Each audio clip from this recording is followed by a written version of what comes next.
우리 하나님 말씀은 마태복음 26장 6절부터 13절입니다. 신약성경 45페이지 마태복음 26장 6절부터 13절입니다. 예수께서 베다니 나병 환자 시몬의 집에 계실 때에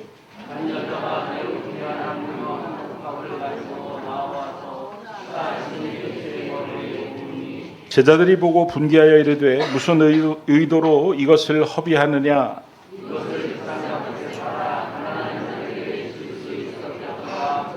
예수께서 하시고 그들에게 이르시되 너희가 어찌하여 이 여자를 괴롭게 하느냐. 그가 내게 좋은 일을 하였느니라.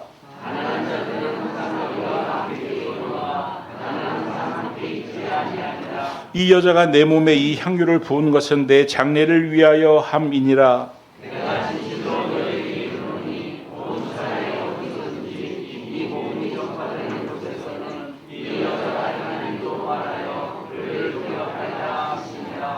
아멘.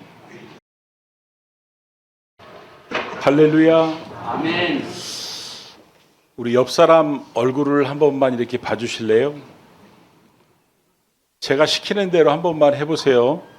옆 사람이 여자라면 오늘 참 이쁘시네요 이렇게 해주시고, 옆 사람이 남자라면 오늘 참 멋있으세요 이렇게 인사해 주세요. 시작.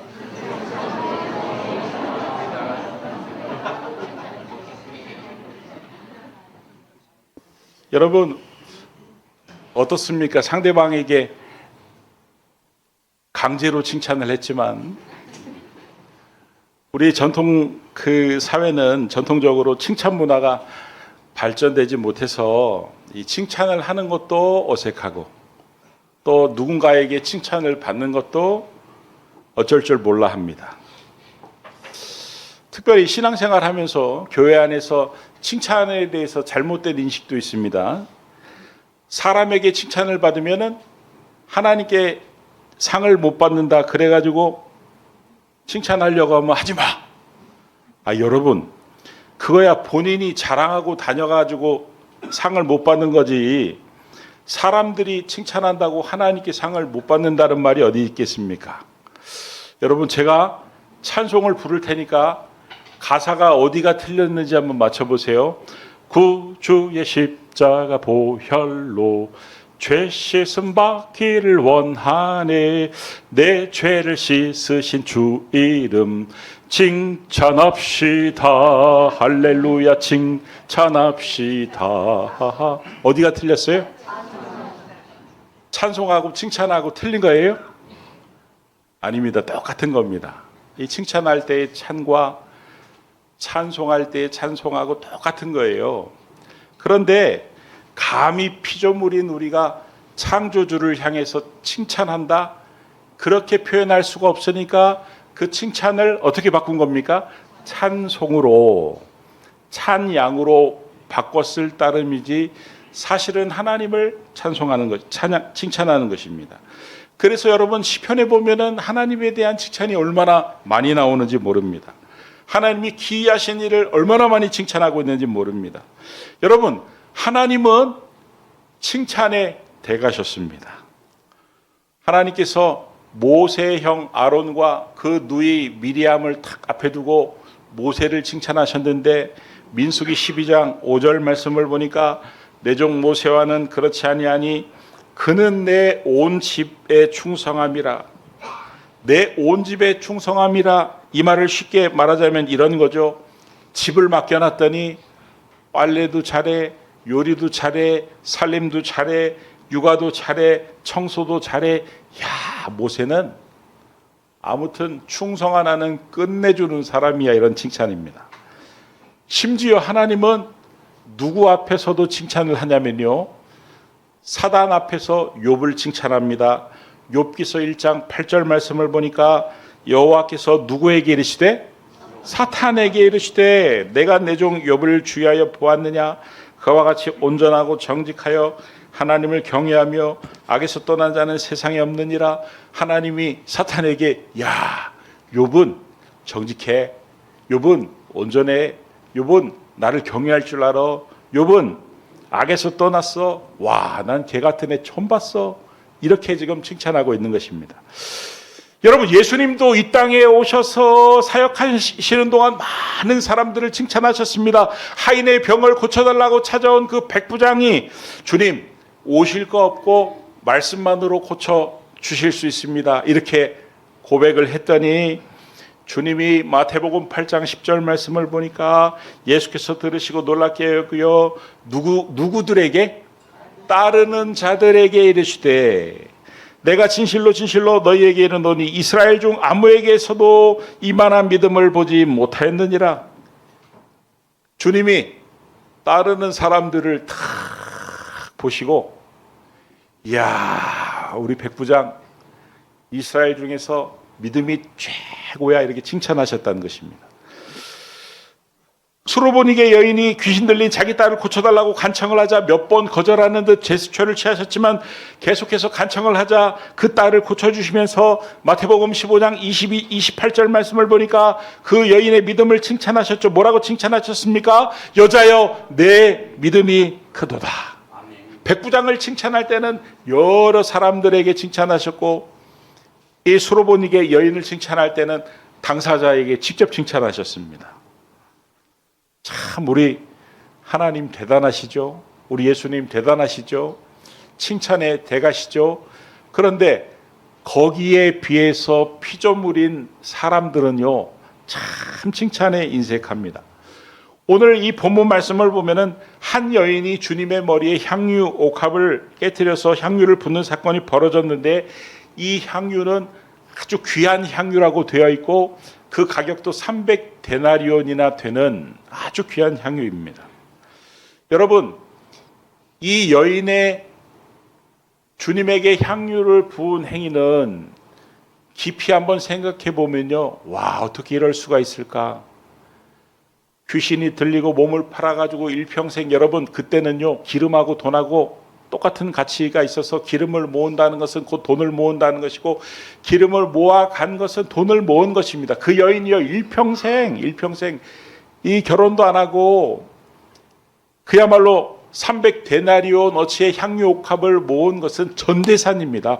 그 전대산을 주님께 그 향유를 부은 행위는 여러분 자기의 전 재산을 쏟아 부은 겁니다. 이거는요 갑자기 사회적 약자가 된 것을 뜻합니다. 예수님 당시에 고아와 과부는 사회적 약자였는데 그 자신이 모아 놓은 그 전 재산을 예수님께 쏟아 붓는 순간 그냥 사회적 약자가 되는 거예요. 이 여인이 무슨 주님께 뭔가를 바라고 그런 게 아닙니다. 주님이 이제 곧 죽으신다는, 돌아가신다는 이야기를 듣고 부은 것은 주님께 바라는 바가 전혀 없다는 거예요. 순수한 마음으로 온전한 헌신을 한 것이죠.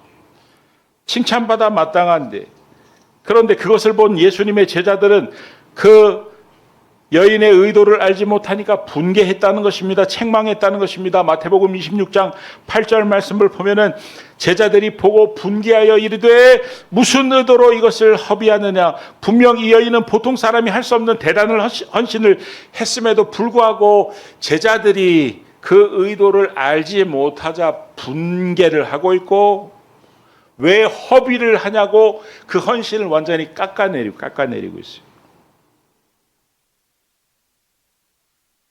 여러분, 제자들의 태도와 말에 이 여인이 괴로워했던 것 같습니다. 주님은 이 여인의 괴로워하는 것을 아시고 이렇게 말씀하셨습니다.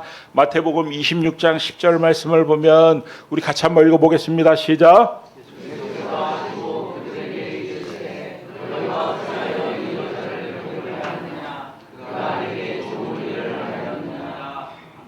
칭찬을 받아 마땅한 일을 비난하자 여인이 괴로워했던 것 같아요. 이때 주님께서 그 비난하는 사람들의 입을 막으셨습니다. 너희가 어찌하여 이 여자를 괴롭게 하느냐. 그리고는 칭찬하셨습니다. 그가 내게 좋은 일을 하였느니라. 그리고 보란듯이 제자들이 다 들으라고 이렇게 말씀하셨습니다. 그곳에 있는 모든 사람들이 다 들으라고 마태복음 26장 13절 말씀을 보니까 내가 진실로 너희에게 이르노니 온 천하에 어디서든지 이 복음이 전파되는 곳에서는 이 여자가 행한 일도 말하여 그를 기억하리라 하시니라. 저는 이 말씀을 묵상하면서 주님이 왜 복음이 전해지는 것보다 이 여인을 기억하라고 말을 전하며 기억하라고 하셨을까? 여러분, 이 여인의 그 마음과 행동이 주님과 참 닮았어요. 자신의 전부를 쏟아 부을 줄 아는 우리 주님이 그러셨죠. 그리고 뭔가 대가를 바라지 않고 순수한, 여러분, 우리 예수님께서 십자가에서 자신의 전부를 못 박혀 죽으셨고 우리를 순수한 마음으로, 순전한 마음으로 사랑하셨기 때문에 그 일을 하셨죠. 이 여인과 똑같습니다. 그래서 아마도 이런 말을 하지 않으셨을까 이런 생각이 듭니다. 여러분, 예수님이 지금 이 마태복음 26장 23절 말씀은 여인을 향한 극찬이죠. 칭찬 중에서도 극찬입니다. 격려의 말입니다. 이 칭찬과 격려의 말이 이 여인에게 얼마나 큰 힘과 위로가 되었을까. 여러분, 예수님처럼 이렇게 칭찬하고 격려하고 소위 말해서 길을 살리는 사람이 돼야지 제자들처럼 뭔가를 잘해도 못마땅하게 보고 말을 해도 못마땅하게 말을 하고 그래서 그 사람의 길을 팍꺾는 사람이 되면 안 된다 이런 말씀. 예전에 제가 신방을 갔더니 우리 할머니 권사님이 목사님, 우리 교회 얘기 아니에요. 목사님, 청년들이 인사를 안 해요. 목사님, 설교할 때 우리 청년들 제발 인사 좀 하게 해달라고 설교 좀 해주세요. 여러분, 청년들이 교회 나온다는 게 얼마나 귀한 일입니까? 얼마나 칭찬할 일입니까? 예배에 나온 걸 칭찬해야지 인사 안 한다고 못마땅해 하면 안 된다 이런 말씀입니다. 목사님, 반바지에 쓰레빠 주일날 예배 때 반바지에 쓰레빠를 끌고 오는데 어떻게 좀 해주세요. 여러분, 물론 중직자가 그러면은 우리 김호진 장로님이 그러면 안 되겠지만 새 가족이 아니 반바지를 입고 쓰레빠 신고 나온다는 게 얼마나 귀한 겁니까? 아니 반스만 입고 나와도 저는 너무 좋을 것 같아요. 얼마나 귀한 일이에요. 얼마나 귀한 일. 주님이 얼마나 기뻐하실까? 제가 최근에 어떤 글을 보니까 어떤 사람이 자기는 기도를 많이 하는데 자기 교회 장로님들이 기도를 안 하니까 아니 평신도인 나도 기도를 하는데 급기야 기도를 하면서 하나님 우리 교회 장로님들은 왜 그렇게 기도를 안 할까요? 그랬다는 거예요. 그랬더니 하나님이 그렇게 응답하셨대요. 얘야 너도 기도하지 말아라. 진짜 기도하지 말라는 거예요? 그렇게 비난할 거면 너도 기도하지 말고 비난도 하지 말라는 그런 말 아니겠습니까? 아이고 하나님 평신도인 나도 기도하는데 우리 권사들이 왜 이렇게 새벽 기도를 안 나올까요? 나도 새벽 기도에 나오는데 그랬더니 하나님이 얘야 너도 새벽 기도에 나오지 말아라. 진짜 나오지 말라는 거예요? 아니면 너도 새벽 기도하지 말고 대신 차라리 비난도 하지 말라는 거예요? 여러분, 하나님이 욥을 칭찬하는 자리에서 사탄은 어떻게든 비난거리를 찾으려 했습니다. 아이고 그거야 부자니까 그러죠. 욥이 건강하니까 그러죠. 하나님이 건강을 뺏어가 보세요. 쫄딱 망하게 해보세요. 아마 신앙이 흔들릴 거예요. 여러분, 누구를 칭찬하면 사단은 이 배앓이가 뒤틀려서 견디지를 못합니다. 제가 신방 가가지고 남편 집사님을 아유 김 집사님 진짜 대단하세요. 어떻게 이렇게 훌륭한지 모르겠어요. 그랬더니 여자 집사님이 옆에서 아이고 목사님 살아봐. 같이 살면 그런 얘기 안 할걸요.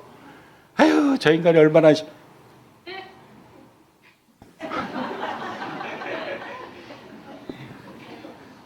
아니 거꾸로 해야지. 거꾸로 사탄이 막 깎아내려도 하나님처럼 아니야.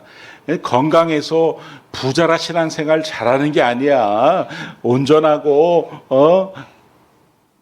악에서 멀리 떠나고 나를 경외할 줄 알고 요분 대단한 사람. 이렇게 거꾸로 누가 깎아내려도 뛰어야지.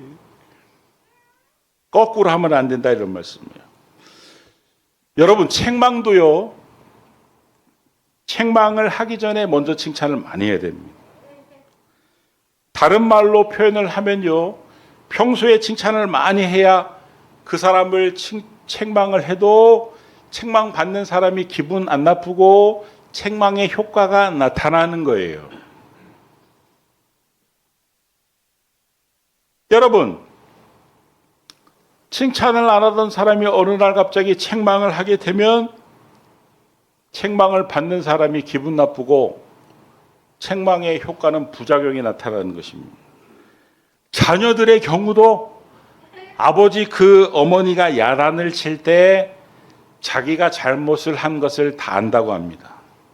이성적으로도 아버지 어머니의 말이 틀리지 않았다고 옳다고 이해를 한다고 합니다. 그런데 감정적으로는 받아들여지지가 않는다. 왜냐하면 평소에 칭찬이 없었기 때문에. 평소에 칭찬이 없던 사람이 책망을 하면은 역효과가 난다 이런 말씀이에요. 100번 잘할 때는 아무 말도 없다가 한 번 잘못하면 와가지고 따지고 욕해 보십시오. 누가 그걸 좋게 보겠습니까? 언젠가 저에게도 누군가가 목사님 그렇게 하면 안 돼요. 근데 그 말이 100% 맞아요. 그분이 지적한 게 1000% 맞습니다. 그런데 제 마음속에 근데 내가 왜 이렇게 화가 나지? 내가 왜 이렇게 서운하지? 내가 교만해서 그런가? 그런데 생각해 보니까 그분은 평소에 저한테 칭찬 한마디도 없던 분이었습니다. 만약에 그분이 저한테 항상 칭찬하던 분이었으면은 저한테 그 말을 했을 때 제가 받아들여지고 아이고야 그렇죠. 서운하지도 않았을 겁니다. 여러분 우리가 신앙생활 할 때요. 칭찬 들어야 됩니다. 어떤 사람은요. 이런 사람이 있습니다. 하나님께만 칭찬 들으면 되지. 나는 사람 따위한테는 신경도 안 써. 나는 사람 칭찬 따위는 중요하다고 생각하지 않아. 여러분 이렇게 말을 하는 사람이 있다면요. 성경에 완전히 위배가 되는 것입니다. 로마서 14장 18절 말씀을 보면은 그리스도를 섬기는 자는 첫 번째는 하나님을 기쁘시게 하며 두 번째는 사람에게도 칭찬을 받느니라. 그러니까 그리스도를 섬긴다고 하면서 하나님을 기쁘시게 한다고 하면서 사람에게 칭찬을 받지 못하면은 사람은 사실은 하나님을 기쁘시게 못하고 있는 것일 수도 있고 그리스도를 섬기는 것을 잘하지 못할 가능성이 높은 것입니다.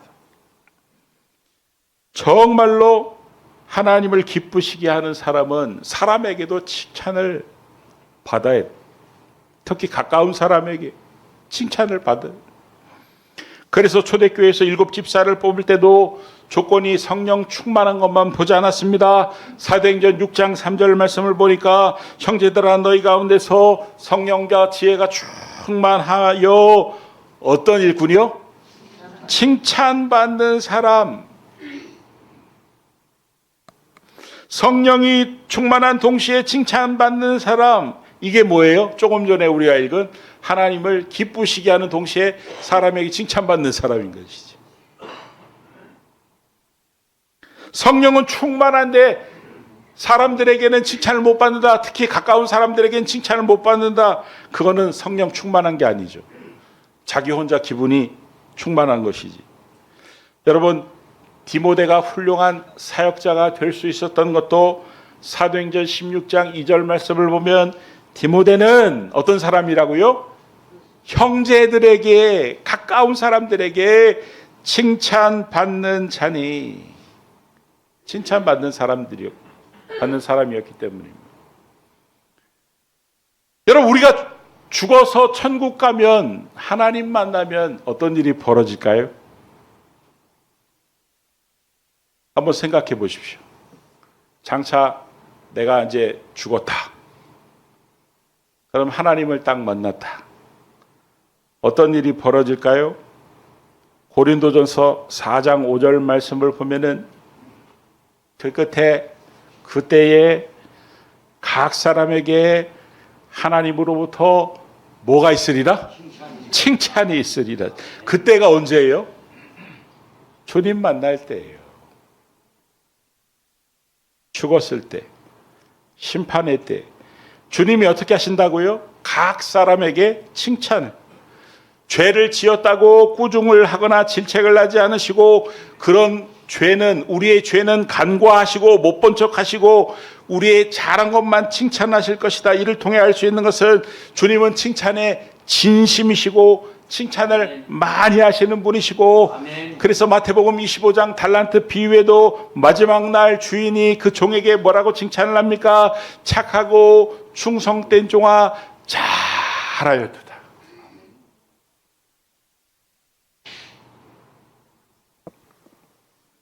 어느 택시 회사에서 수리기사가 하나가 있는데 너무 평판이 안 좋은 거예요. 너무 불친절한 거예요. 너무 퉁명스러운 거예요. 그래서 사람들이 다 그 사람을 싫어하고 미워하고, 시간이 점점 지날수록 그 사람을 너무너무 싫어하고 회사 분위기가 안 좋으니까 인사부장이 사장님한테 건의를 했습니다. 사장님, 아무래도 저 수리기사를 회사에서 내보내는 게 좋겠습니다. 이렇게 건의를 했습니다. 그랬더니 사장님이 그래? 아이고, 나는 평소에 그 사람 참 좋게 봤는데 얼마나 일을 잘 하는지 내가 지켜봤는데 아주 한 번 맡기면 너무너무 확실하게 해서 내 생각에는 우리 회사에서 제일 확실하게 일을 잘하는 사람 같은데, 이렇게 말을 하면서 보류를 시켰는데 그 평소에 자기가 회사 동료들의 자기를 싫어하고 안 좋은 소리를 한다는 것을 알고 있었던 그 사람이, 사장님이 자기에 대해서 한마디 그 불평거리 잘못된 점을 지적하지 않고 오히려 자기를 마음에 들어 한다고 하고 회사에서 꼭 필요한 사람이라고 하고 일도 잘한다고 했다는 이야기를 딱 듣고 그 사람이요, 그때부터 달라졌대요. 유머스러운 사람으로 유머가 늘기 시작하고, 그리고 그 퉁명스럽던 사람이 친절한 사람으로 바뀌기 시작을 했다는 것입니다.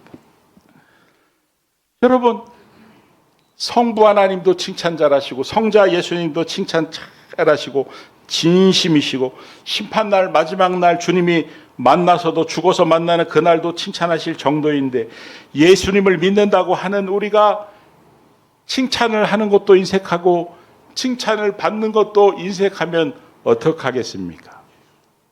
오늘 본문에 나오는 제자들처럼 어떻게든 꼬투리를 잡고 깎아내리려고 하면 어떻게 하겠습니까? 욥기서에서 나오는 사단처럼 베아리가 남을 칭찬하는 건 듣지 못하고 베아리가 뒤틀려가지고 그냥 꼬투리나 잡으려고 하면 어떡하겠느냐 이런 말씀이에요. 그리스도를 섬기는 자는 하나님을 기쁘시게 하고 사람들에게 칭찬을 받는 자이어야 할 줄 믿습니다. 아멘. 그러니까 여러분, 칭찬을 하는 것도 잘해야 되고 칭찬을 받는 것도 잘해야 되는 줄 믿으시기 바랍니다. 아멘. 당신은 식탐이 문제야 그러지 말고, 당신은 언제나 먹는 게 참 복스러워, 잘 먹어서 보기 좋아, 당신은 말이 너무 많아 이러지 말고, 당신은 어디 가든 분위기 메이커야. 아이고 참 이 인간 예민해 그러지 말고, 당신은 참 감수성이 참 풍부한 사람이야. 어이구 이거 느려 터져가지고 하는 일마다 그냥 맡겨놓으면 그냥 느려 터져 그러지 말고, 당신은 매사에 신중해, 최선을 다하려고 너무너무 애를 쓰는 모습이 보기 좋아. 목사님 그러지 마세요. 아무리 눈 뒤집고 찾아봐도 칭찬할 게 없어요. 왜 칭찬할 게 없어요? 하도 사람들이 그래가지고 자기 아들 미워가지고 그러니까 찾아봐 있을 거야. 그러니까 그때부터 자기 아들을 찾아봤대요. 공부도 맨날 꼴찌고 맨날 사고나 치고 이렇게 보니까 잘하는 게 있더래. 점심 때 잠반 안 남기고 깨끗이 다 먹더래. 그리고 매일매일 학교를 가는데 지각을 안 하더래. 여러분, 왜 없어요? 있습니다. 우리 옆 사람과 이렇게 인사하고 마치겠습니다. 옆 사람 보세요. 옆 사람 보세요. 그동안 정말 미안했습니다. 앞으로는 칭찬 많이 하겠습니다. 옆 사람과 새끼손가락 약속 잡으세요. 약속합니다. 자, 복사합니다. 자, 코팅합니다. 오늘 이후로 칭찬하는 것도 칭찬받는 것도 자연스러워요. 오늘 이 설교 끝나고 집에 돌아갈 때까지 꼭 칭찬 한마디를 할 수 있는, 집에 돌아가서도 꼭 칭찬할 수 있는, 그래서 주님 보시기에 정말 아름다운 성도들이 다 될 수 있기를 그리스도 예수의 이름으로 축원합니다. 아멘. 기도하겠습니다. 하나님, 우리를 사랑하시고 우리의 죄와 잘못은 간과하시고 우리를 늘 칭찬하시는 그 주님 앞에 우리도 바로 서게 하시고 칭찬도 잘하고 칭찬도 잘 받는 그런 그리스도를 섬기는, 하나님을 기쁘시게 하는, 사람들에게 칭찬받는 성도의 삶을 살게 하여 주시옵소서. 아멘. 예수님의 이름으로 기도드립니다. 아멘.